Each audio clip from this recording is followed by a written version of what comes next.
آخری زمانے میں 3-4 قسم کے لوگ حج عمرہ کریں گے۔ حضور کون سے؟ فرمایا ایک فخر کرنے کے لیے کریں گے، ایک دکھلاوے کے لیے کریں گے، ایک فرمایا تجارت کے لیے کریں گے، حج بھی کر آتا ہوں اور ذرا ریٹ بھی دیکھ آتا ہوں آج کل کیا ہے، اور ایک فرمایا وہ ہوں گے جو بھیک مانگنے کے لیے کریں گے کہ میں جاتا ہوں اور وہاں کچھ اکٹھا کروں گا۔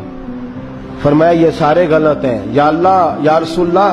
پھر فرمایا کچھ امیر بھی ہوں گے عمرہ کرنے والے جو سیر کی نیت سے جائیں گے۔ ہم نے دیکھا ہے معاذ اللہ تعالیٰ حج کے موقع پہ کہتے میں جدے چلا اتھے کی کتنے سمندر ہے، میں کیا ہوتے پاکستان بھی ہے، خانہ کعبہ کی بات کر جو ملتا نہیں کہیں، گنبد خضرا کی بات کر جو دھرتی میں ساری دھرتی کو آباد رکھے ہوئے۔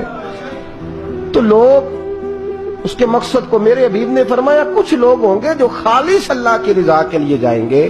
حضور وہ کون ہے؟ فرمایا وفد اللہ، وہ تو اللہ کی جماعت ہے، وہ اللہ کی، وہ رب کا گروہ ہے۔ تو حضور انہیں کیا ملے گا؟ فرمایا وہ دعا کریں گے تو اللہ ان کی قبول فرمائے گا۔ اللہ نے انہیں بلایا ہے، وہ اللہ کے مہمان ہیں، جو دعا مانگیں گے رب ان کی قبول فرمائے گا۔